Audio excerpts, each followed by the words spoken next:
that you are holding there and everything, almost everything came from discoveries in physics. And in South Africa, we have our highlights like the CAT scan.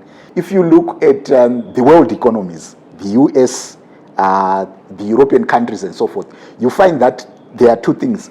The biggest part of their GDP is coming from physics underpinned industry.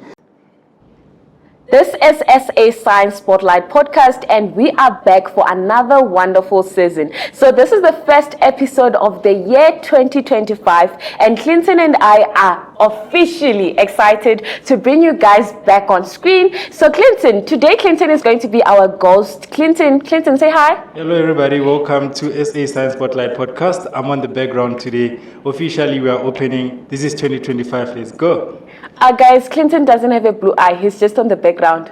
So don't worry about him. So please do not forget that we are live at the physics department in the University of Pretoria, and please make sure you do subscribe to our YouTube channel. You also follow us on Instagram and TikTok. We are all over all the social media platforms, and we would love to engage more with you. So today, guys, I have an exciting guest for you guys. The first guest of 2025. And his name is Dr. Brian Masara, who is the Executive Officer at SAIP, which is the South African Institute of Physics. So I am really excited for this, and I'm really excited that this is the guest we are quick starting the year with, so that you guys, you drain all the knowledge, you hear each and everything that has to do with the South African Institute of Physics, and you also take some life lessons from him. So Dr. Brian, introduce yourself. Okay, thank you very much. My name is Brian Masara, and I'm the Executive Officer of the South African Institute of Physics. I've been working for the SAIP since 2008, so I'm part of the furniture, so to speak, over 15 years now at the SAIP. I can say I'm the inaugural CEO of the SAIP to start setting it up from when it was a voluntary association and learned society to professionalizing the institute. That's what I can say in introducing myself. That is so wonderful. When you talk about 2008, I'm trying to remember where I was. I was actually doing my final year in crash. Oh. Okay, so that has been, I feel as if to even start off, I want to know more about your academic journey. And I know that it must be a long list of things to tell. So can you just, in a brief summary, tell us how your academic journey has been to where you are currently? Okay, my background is both physics and business. So to start off with, I was interested in science based on my brother, I think, who used to do electronics and things like that, making his own radios and things like that. So I got interested. And then he was also a physics person. So that's how I hooked up into physics. So my first degree, a BSc, was in physics. My honors in physics. My MSc was in applied physics, right? And then from there, I then did an MBA, right? After the MBA, then I did a doctorate in business, in technology foresight. So that's combining physics and business. Yes. So in terms of my journey, how I went through, as soon as I finished when I was doing my master's, we had an industrial internship section where we had to do a project in industry. So I was selected by a cable manufacturing company. So that's where I started working as a cable design and quality assurance and metrology. So going in there starts my story of people asking, what does a physics person want in an engineering? Oh, that's interesting. That's what I actually wanted to ask you. Yes. So they would ask that question, but then at the end, they realized that when I finished my attachment, the company then took me. So I started working there, and then they started understanding what physicists do and how they can work, because I think the issue is, like in Africa, it's not a lot of physics people that go and work in industry and other sectors. They only think of a physicist or a scientist as a person in a lab and as Isaac Newton or Einstein. You see, so that's where I started. Then from there, I worked as the director of the National Meteorology Institute in Zim. Then after that, I went on to work as I went back into engineering. I was the general manager of a foundry and engineering company. And then from there, that's when I came to the South African Institute of Physics. Oh, that's when you look at the way business, you said you integrated business with physics. Yes. Can you please tell me, how did that help you out? Where do you see how that benefited into you bringing business into physics? It benefits a lot because then you know the applications and the problem solving, because physics is a problem solving skill. So at the end of the day, you find that the skills that you get from there actually help in terms of solving business issues, because you need the scientific background, because most of the things that you face in business, it's problem solving that you have to do, and you have to implement those skills that we learn in science to say, first of all, understand the problem, define it clearly, and then find the alternatives that are there and so forth. And something that is interesting is in my business studies, both at the MBA and DBL, the people that excelled are the people from science and engineering. In that they will beat those who did business at undergraduate. So it's interesting. I feel as if it's also in actually other degrees as well, because I also have classmates who did BSc before, and they actually excel a lot when they get into other fields as well. So it just stems that thing that when you did science first, you have that problem solving, so you even know how to apply yourself in other situations as well. Yes. Okay. Yeah, exactly. So what drew you? I heard you talked about being a manager at some point. What started drawing you into this leadership positions in the community of science? I think it was the passion. I was just identified from the people that were there to say, maybe you can be a leader. It was maybe what shall I say, the skills, or maybe the passion that they found in me to say I could link the two things, to say this is where the business is going and this is what is happening. Because, for example, in science, where I started off in, to be a manager, right, in a National Meteorology Institute, you will have the hardcore scientists who just think about the science. But then you need to marry the two to say, yes, we are doing the science, but what are the benefits to society? What are the benefits to existence of the company as a whole, to say, what I'm doing here, is it beneficial at the end of the day, or it's just give me, because I used to have a CEO who used to say, show me the money. When you go to him with an idea, he would say, show me the money in your idea that you are coming up with. You see, not just science for the sake of science. So that's a part of it. So yeah, I think. I wonder now that if maybe 100 years ago, all the discoveries that we have because of physics, I wonder what would have happened if most of them were like, show me the money. Show me the money in discovering this and this. And yeah, that's where we have different institutions, right, where we need the basic sciences, because if we kill the basic sciences, then there won't be the applied sciences. I'll give you a good example. It's the AI that we're using today. It was in 1980 when the papers were first published, right, in theoretical physics, right, when they were doing the research in that area. But now the applications are coming more than 40 years down the line.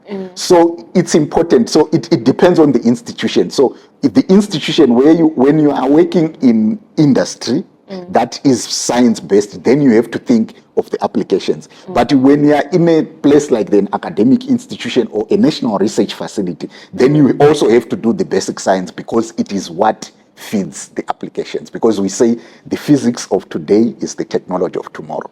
If you kill the physics, then we won't there have is the no technology in the future. Oh, yeah. That is very interesting.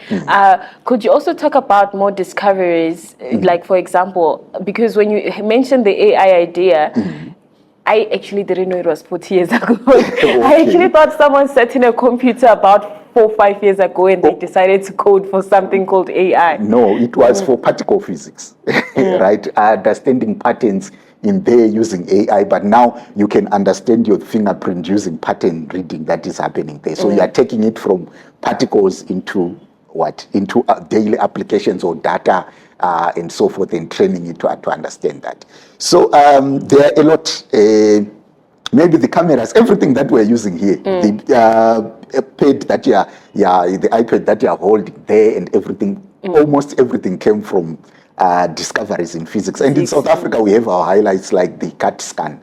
You know, most of the diagnostic equipment in the world and imaging is from physics. 75% of it is physics. And the CAT scan was discovered here in Cape Town, right, in South Africa. That's one example. The internet that we are using, you are going to upload the podcast on internet.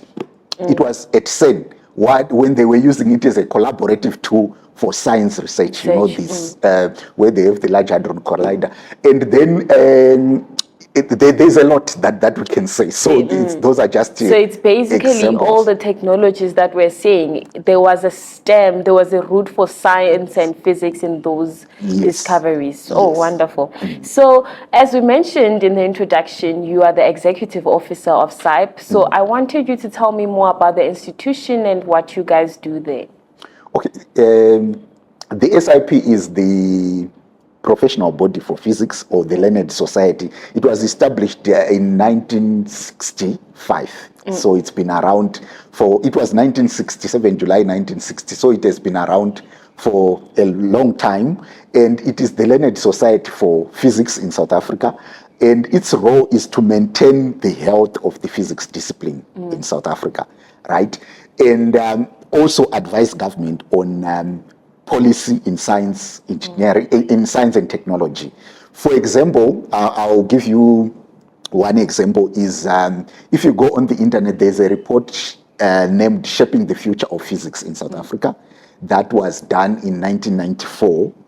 That report shows how physics was revamped in South Africa, because at that time there were many issues. There were no learners in South Africa, and it was the time then when we were just moving to democracy from that time. So most of the cohort of people that were there, it was the old people that were there, and the rest, it was mostly the white people that were there. So that report then came in to say, to analyze and work with the government to say, how can we improve South Africa in terms of physics? Because it's a fundamental discipline, and we say physics is what we call the canary in the mine. You know, before technology, and thanks to physics, when we have the gas sensors and so forth, when people went down into mines, you know, things like coal mines and so forth, people would die because of carbon monoxide poisoning. They would take a little bird, which was called a canary.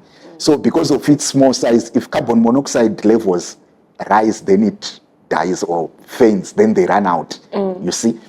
So the same thing with physics. If you see physics in a country going down, then you know that the whole science, engineering, and technology is going down. So that's the role of the SAIP, to make sure that the health of physics in this country is good.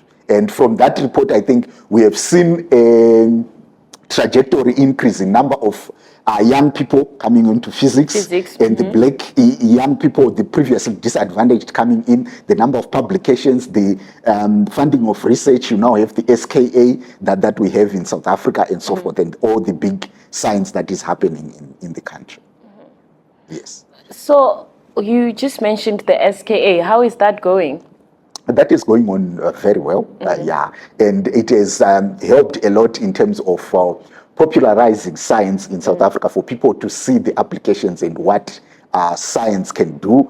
And it also helping in terms of community integration, right? Because then the communities around where it is built, they are also benefiting. So there are also socioeconomic benefits, like your astrotourism that is happening. There are people being trained to say, how do you take what do you call it, tourists around when they come, and trying to explain to them about galaxies and so forth, and then interesting the young to know what is happening Because I remember that was not a topic that was really taught, but there were outreach programs which used to come at our high school. Yes. Even though it is in a rural area, that is how we began to learn about SKA, and we were, I actually wanted to be an astronomer at some point because of that program as well. Okay. So that is, to find out that all this can all be kept together by physics, and it is the role of SAIP to make sure that physics is continuously kept from generation to generation. That is wonderful to hear.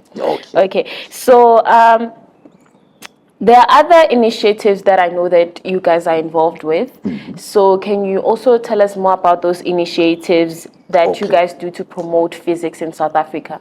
Okay, it's quite a lot of them. The first one is public understanding of physics, right? So that, because it's regarded as an abstract subject, and maybe for us to grow it, we need to ignite the passion within people and spark that interest, and then empower them to tell them, now that you know you have done this physics, this is where it can be applied. So maybe that's what we do. So we have programs like the outreach that I've spoken about, where we go out to schools, and maybe those people that we're talking to you about astronomy have been linked to physics and so forth. Yes. Then we've got, we have the challenge of the physical science in South Africa. So we are trying to address that, because it is the pipeline that is important to feed, because physics will feed all the other science, engineering, and technology disciplines. Because I was reading a report from the mining companies in Northwest, where they were saying that even welders, they are failing to train, because they come to say they've got matric, but there's no physical science. Because they need to be able to measure length, hardness, and things like that, which are concepts. That is basic physics, actually. That's basic physics. So physics is important in terms of what we do, is to say all the areas that it feeds. It's a basic science that feeds all the other areas. So it's physics education. So we have got a teacher development program, because we have a shortage of physical science teachers and physics teachers in South Africa. So we do run that. Then we also have the issue of shortage of women. I think of all the science, engineering, and technology disciplines, physics is the worst affected. I think we have under 20% in terms of the women that are in there. So we have got a program. Under 20? Yes. I think that's where the statistics is. So we are trying to improve so that more women are attracted into physics, because we are limiting more than half of humanity if they don't come and partner in physics. Then we've got the school support programs that we are doing to support the learners, right, in terms of materials, supplementary materials, and also helping those that are disadvantaged because of their communities. And because of the digital divide, we also have resources on USBs and so forth, so that they can use electronic resources, that things like your videos on YouTube in exam preparation, and concepts that are identified as difficult, and also things like virtual experiments. Most of the schools don't have equipment to do experiments, but you can do experiments by simulation, right? So we also have those resources that we give to learners, and also the matric exam preparation program that we do to try. I've actually heard of that one. Yes. Yeah. To try and help them to prepare for the exams. So those are some of the things. And the other one is that we introduced recently is what we call physics in my village, right? In your village where you are, how can physics benefit you? So we want to partner with people to say, identify if you are in Limpopo or you are in Eastern Cape, the challenges that you are facing. Then we work with the physics department to say, how can physics help us solve this issue? For example, simple things like drying your agricultural produce. Can we use physics to do solar dryers? If there is no water, can we use solar panels to pump water and so forth? And it also has the advantage that then the learners can see the applications, right? So they will be attracted. So I can see those are some of the things that we are doing in South Africa. Then internationally, we do international cooperation with the different stakeholders. We are the representative for South Africa on the International Union of Pure and Applied Physics. And also in Africa, we are setting up what we call the South African Southern Africa Physics Network to try and use physics to solve developmental issues that we face as a region in Southern Africa, because they are common. Yeah, so...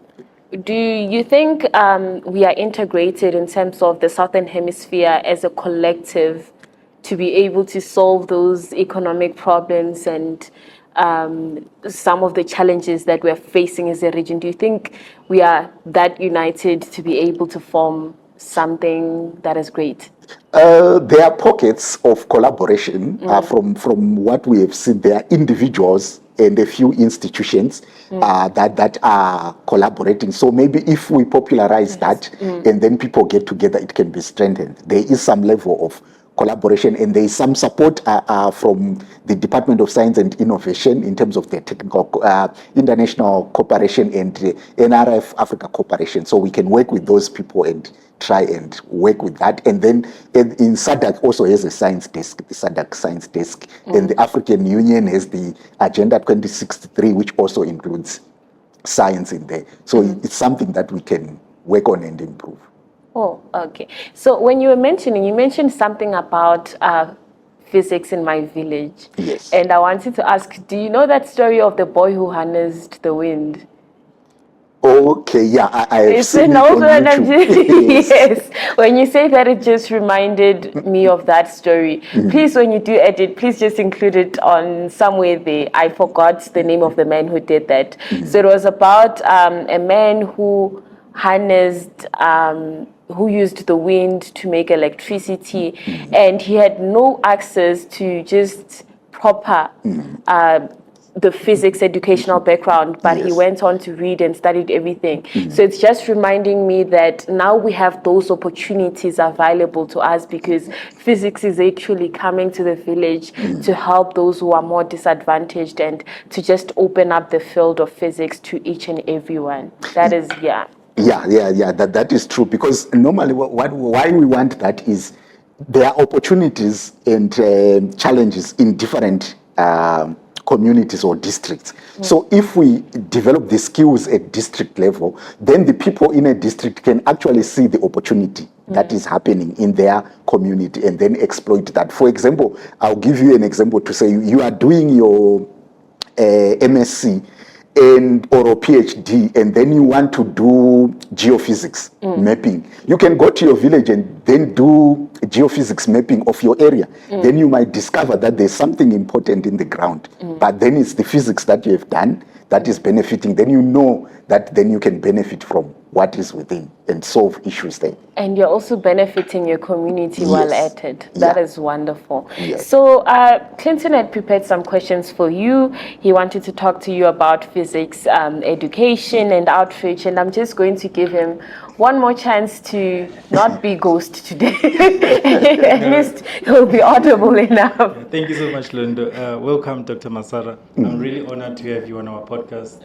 I just wanted to ask, a lot of students in high school, when I started my physics in grade 10, I find it as a difficult subject, or a lot of young kids find physics as a very difficult subject. What initiative, I know you already mentioned some outreach you're doing, what initiatives that SAIP is doing to help the kids who are finding this subject very difficult out there? Okay.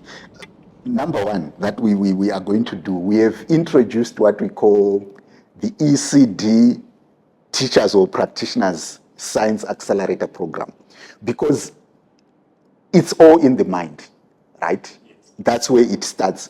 And it has been found that by the age of 7, someone would have decided whether they want to do a STEM field or they don't. It's difficult. And there's a research that came out that showed that even though science is included in the ECD curriculum, the teachers avoid it from the interviews or the observations that were done. Why? Because most of them are not science, because we are talking of shortage of science teachers, more at ECD. So if we can interest the learners right from the ECD level, right, to show them that these are the benefits of science, it's interesting, these are the discoveries that you can do, this is the career that you can do, right from ECD level all the way up, then we are solving part of that problem, because I think part of it is the mind to say, is it something that is easy for me to do or not? Then the other one that we are doing is in terms of integrating what they learn in class and the applications.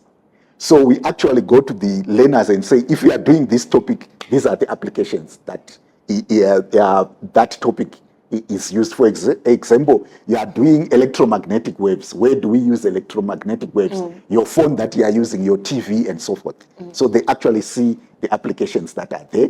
And then in terms of making the learning easy, there is what we call the matric diagnostics report, which identifies the different skills that the learners are lacking. So when we go in to support them, those are the areas that we go and look to say, these are the areas that they are struggling, so we can do it like this. So also in our teacher development program, we don't just teach them the content, we also teach them how to attract and keep your learners in physics, because that is important, and also how to attract the girls to stay in physics.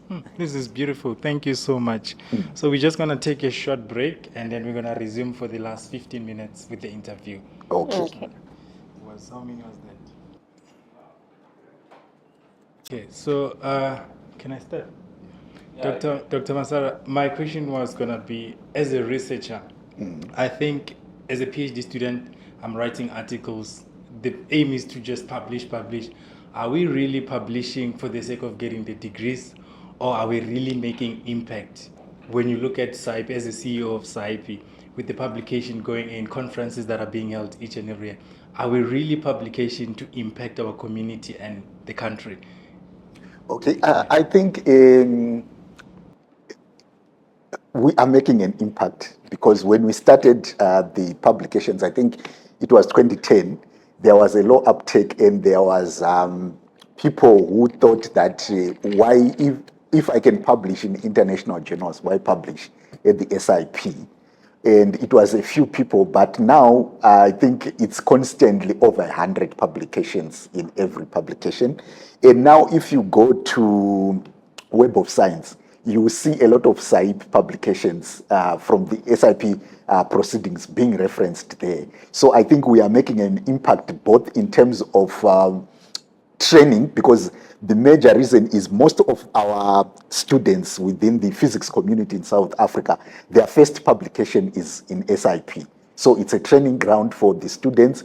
And also in terms of knowledge dissemination, it's also helping, because now those publications are being referenced in the other Web of Science publications that are there. Okay, no, thank you so much. Lundo? Okay. Oh, okay. So I wanted to ask about your involvement in the South African Physics Olympiad, and just tell us a bit about that. How is it? How is this initiative improving physics, especially in young people? Okay. The Physics Olympiad's main aim is to identify talent in physics and also promote. And there's some interesting statistics that are coming from there. I know you are from Limpopo. One of the top learners was from there. We find that most of the time, the top performer of SAPO, which is the South African Physics Olympiad, almost comes up in the top matriculants of that particular year. So it's also something we can say physics is a determinant to some extent of how well somebody can do if they can work. And it's not because they are intelligent.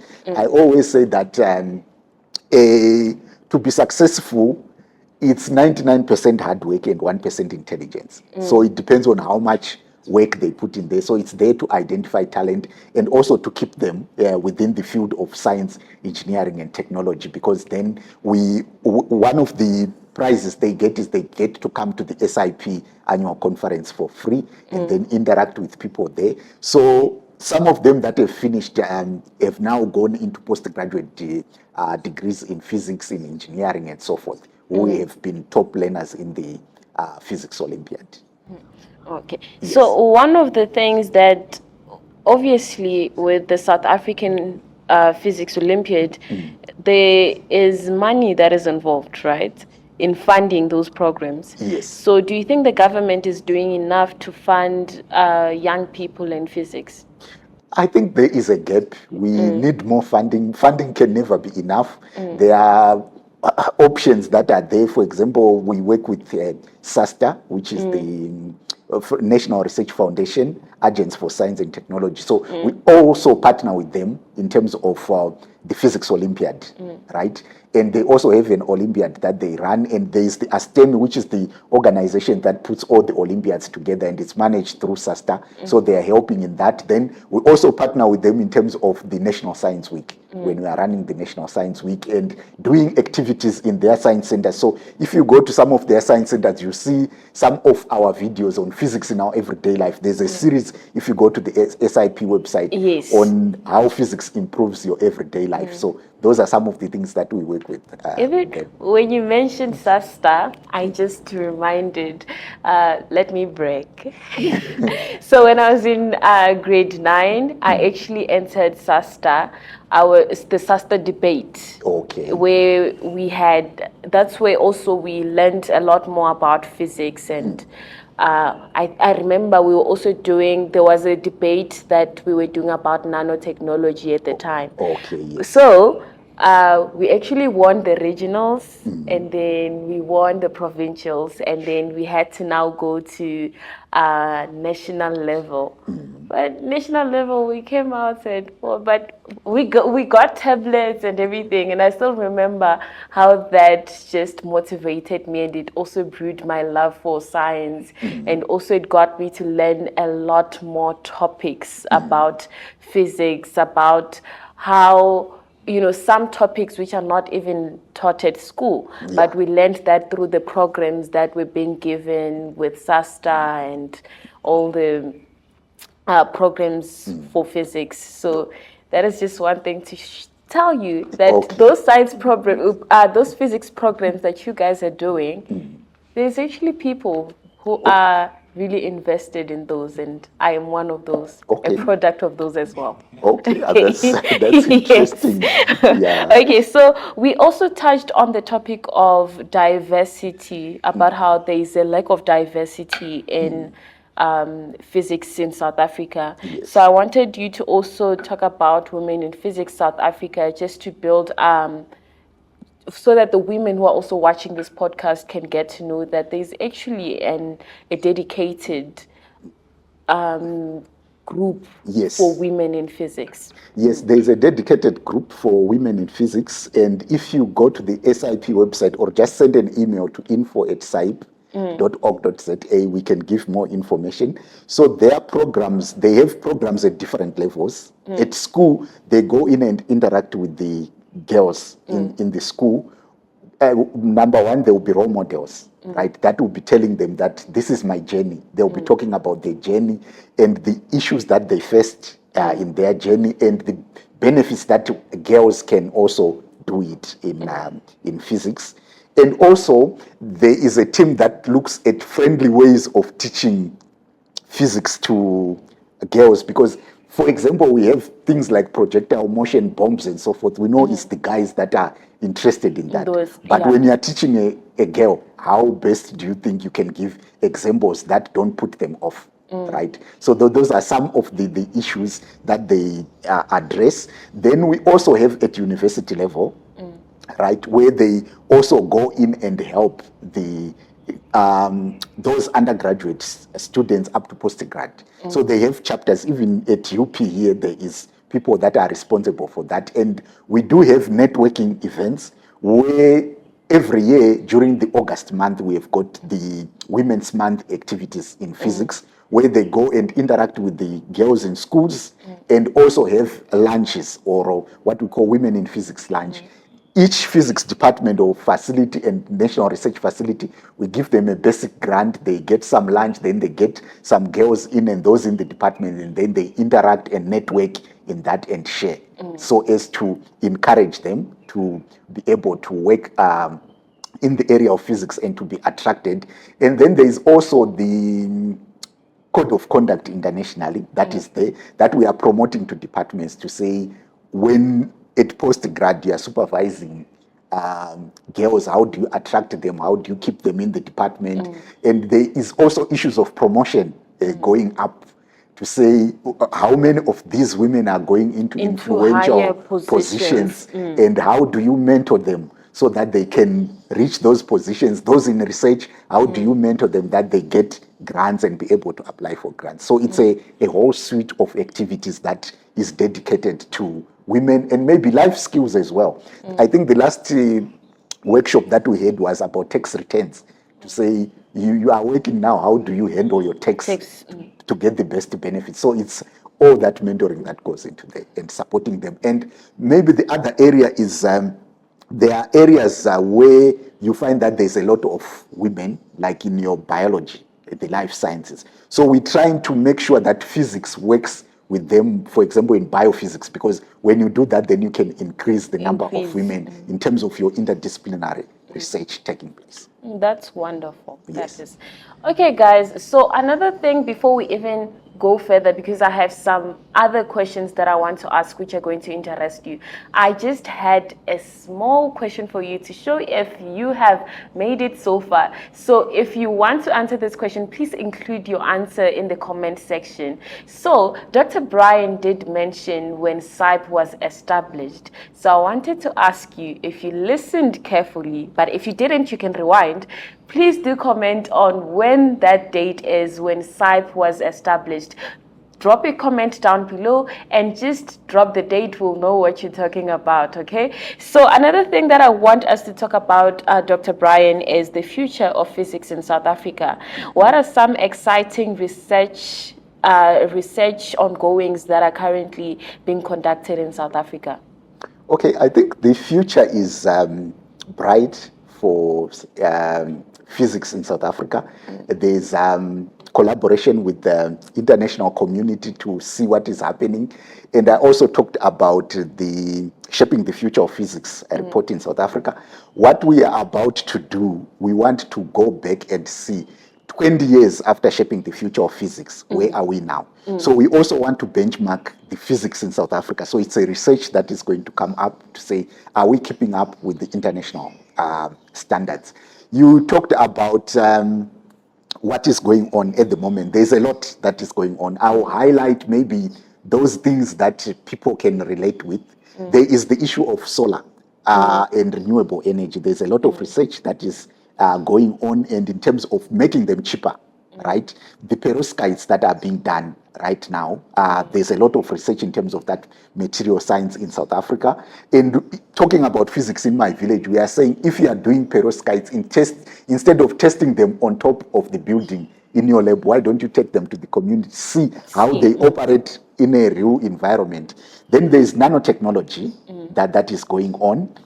So it's a strong area, and I know you are from the medical profession, and there's a lot linked to drug delivery and drug development that is going on, and linked to that is biophysics, and it was helpful in terms of your COVID period that was happening at that time, in terms of understanding the structure of COVID virus and things like that, and seeing how it can be attacked. So going into tuberculosis research and HIV, that's part of the biophysics research that is happening. Then we go to astronomy. You spoke about the SKA, and we have the competitive advantage of the blue skies in this side of the world, right? So we have that competitive advantage, and SKA is now an international facility. The data that is coming from there is being analyzed worldwide, right? And then we have got, this year is the International Year of Quantum Science and Technology. There's a lot of research that is going on in terms of quantum science, right? And that is where we are going, quantum computers and so forth. So there's that research that is happening. And then we had our AI that we were talking about, and data science. There's a lot, we have the SAIP program, the collaboration with the SAIN, where people are researching on different areas of particle physics and so forth. And it is that group that was helping during the COVID in terms of advising government in terms of the lockdowns and analyzing the statistics based on the data analytics from particle physics. Which is now being applied to that. So there's a lot that is going on. So maybe let me end there for now. Oh, you see, so if you're someone and you have been wondering where you want to dedicate your research to? I feel as if Dr. Brian has mentioned some amazing sectors. You can just choose one, do a research on one of those. Those are some amazing sectors that you can base your research on. So another thing is, what do you think is the biggest opportunity for South Africa to make a global impact in the world of physics?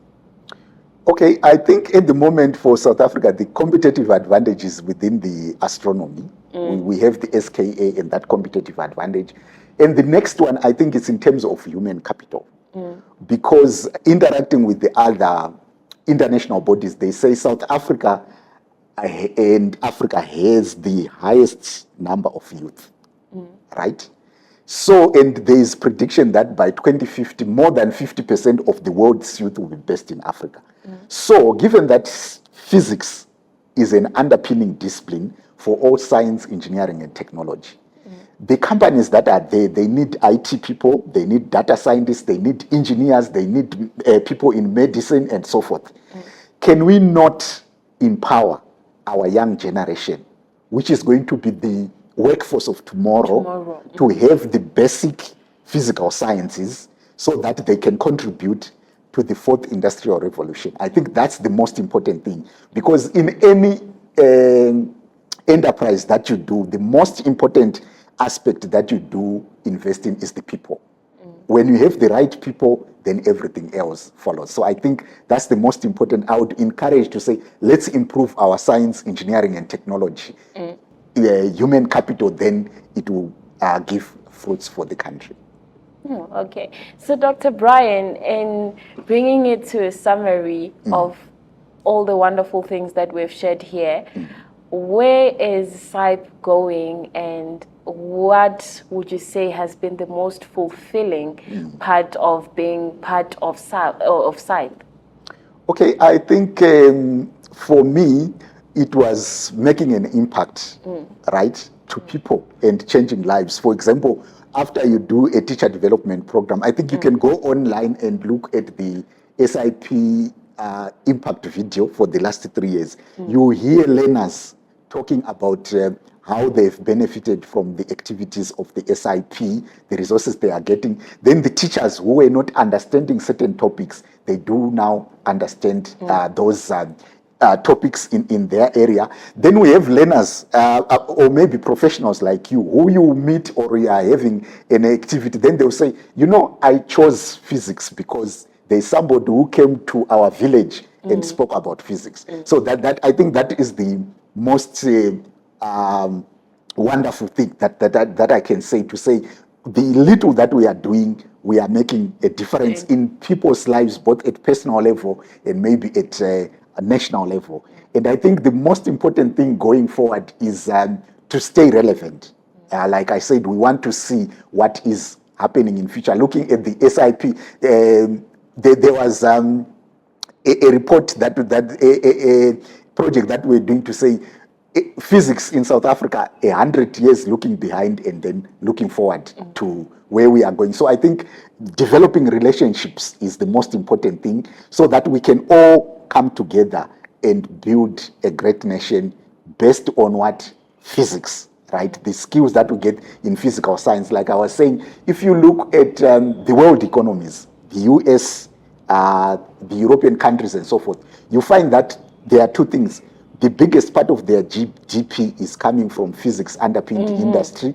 And if you look at the publications that you was talking about, they are the people with the most number of publications in Nature, right? Which is the most prestigious journal in Nature in physics. It's coming from those countries.